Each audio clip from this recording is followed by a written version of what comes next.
मिला टाइम्स में खुश आमदीद।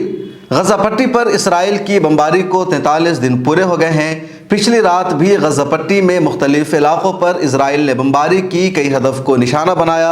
ज़मीनी लड़ाई भी पूरी शिद्दत के साथ जारी है।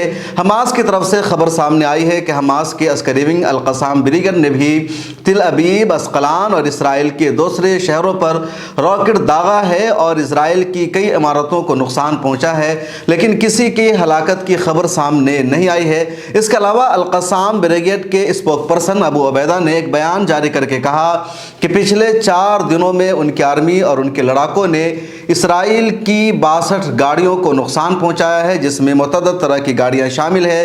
इसके अलावा 9 फौजियों की हलाकत हुई है पिछले एक दिन में।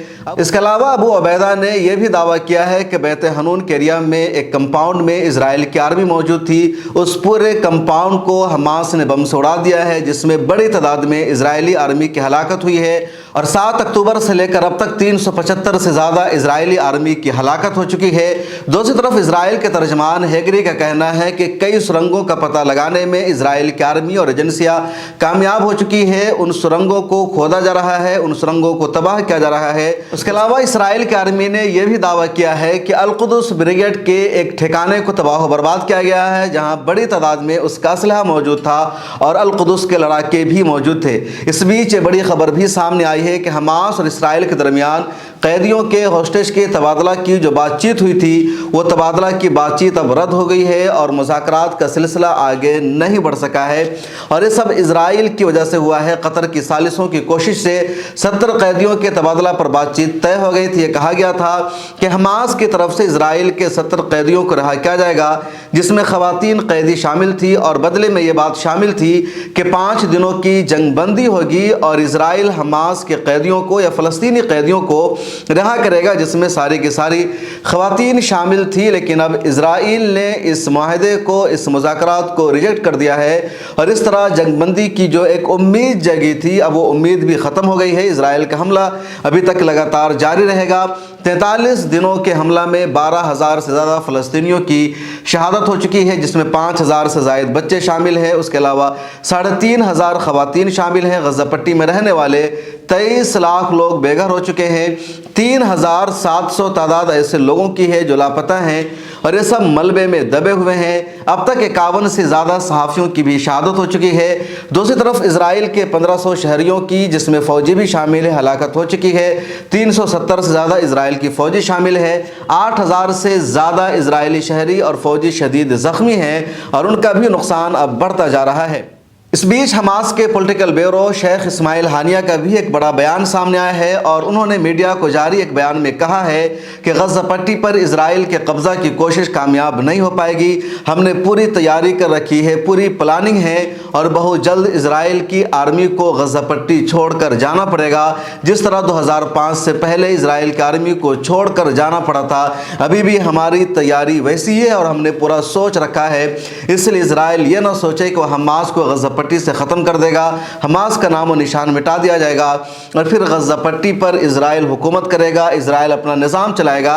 या इसराइल जिसको चाहेगा उसको हुकूमत करने का मौका देगा, बल्कि गजा पट्टी पर हुकूमत फ़लस्तीनी अवाम की होगी, वहाँ के लोगों की होगी और फ़लस्तीनियों के अलावा किसी को भी गजा पट्टी पर हुकूमत करने का इख्तियार नहीं होगा। इस हवाले से यूरोपियन यूनियन की खारजा पॉलिसी के सरबराह जोसेफ बोरेल का भी बड़ा बयान सामने आया है। उन्होंने कहा है कि जंग के बाद गजा पट्टी पर फ़लस्तीनी अथॉरिटी की हुकूमत होगी, हमास को हुकूमत करने का मौका नहीं दिया जाएगा और न ही वहाँ इसराइल की हुकूमत होगी, बल्कि इसराइल को भी अपनी फ़ौज को बाहर निकालना होगा और फ़लस्तीनी अथॉरिटी को हुकूमत करने का मौका दिया जाएगा। फ़लस्तीनी अथॉरिटी मतलब महमूद अब्बास की जो ऑर्गेनाइजेशन है, अल-फतह ग्रुप है, जिसको PLO कहा जाता है, उसको हुकूमत करने का मौका दिया जाएगा। ये यूरोपियन यूनियन की तरफ से बयान सामने आया है। सऊदी अरब ने एक मरतबा फिर गजा जंग पर रद्द-ए-अमल का इजहार किया है, इसकी शदीद मजम्मत की है। सऊदी अरब ने कहा है कि अगर इसी तरह जंग जारी रही तो पूरा खत्ता जंग की लपेट में आ जाएगा और इंसानी बहरान का सिलसिला बढ़ता जाएगा। गजा पट्टी पर हमले का रोकना फौरी तौर पर ज़रूरी है, लेकिन सऊदी अरब सिर्फ मजम्मत कर रहा है, इसके अलावा अमली तौर पर कोई भी कदम नहीं उठा रहा है।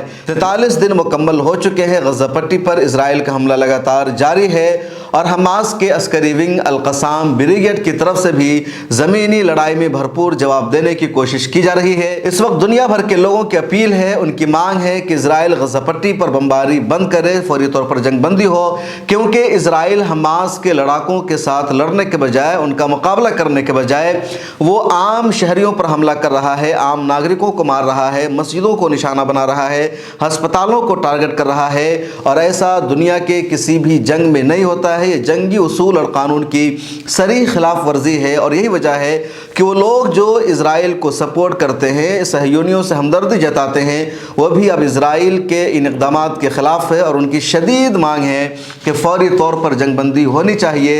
اسرائیل کی آرمی کو حماس کے لڑاکوں کے ساتھ لڑنا چاہیے۔ دوسری طرف حماس کے کچھ لڑاکوں کی ویڈیو سامنے آئی ہے جس میں حماس کے لڑاکے کہہ رہے ہیں کہ اسرائیل کی آرمی کے پاس ہمت نہیں ہے، جرأت نہیں ہے، ان کے پاس اچھی ٹریننگ نہیں ہے۔ ہمیں اندازہ تھا یا جو ہم نے ایک سوچ رکھا تھا کہ اسرائیل کی آرمی بہت زیادہ تربیت یافتہ ہے، ان کو جنگی صلاحیتوں کا بہت زیادہ علم ہے، ان کی چالیں بہت زیادہ مضبوط ہوگی، ان سے لڑنا ہمارے لیے بہت ٹف ہوگا، لیکن جب زمینی یدھ میں ہمارا ان کے ساتھ مقابلہ ہو رہا ہے تو اندازہ اس بات کا ہو رہا ہے کہ ان کے پاس کوئی تجربہ نہیں ہے، ان کو جنگی تکنیک کا علم نہیں ہے، ان کو جنگی صلاحیتوں اور جنگ میں جو چالیں چلی جاتی ہے اس کا تجربہ نہیں ہے، ان کے اندر ہمت نہیں ہے، بزدلی ہے، اور اگر وہ آمنے سامنے کی لڑائی ہمارے ساتھ جاری رکھے تو بہت جلد ہم ان کو شکست سے دوچار کریں گے، ان کا صفایا کریں گے، اور ہمارے سامنے اسرائیل کی آرمی نہیں ٹک سکتی ہے۔ اس ویڈیو میں اتنا ہی۔ اس حوالے سے آپ اپنا خیال بھی ضرور لکھیں۔ ملت ٹائمز کو جوائن کیجئے اور سوشل میڈیا کے سبھی پلیٹ فارم پر ہمیں فالو کیجئے۔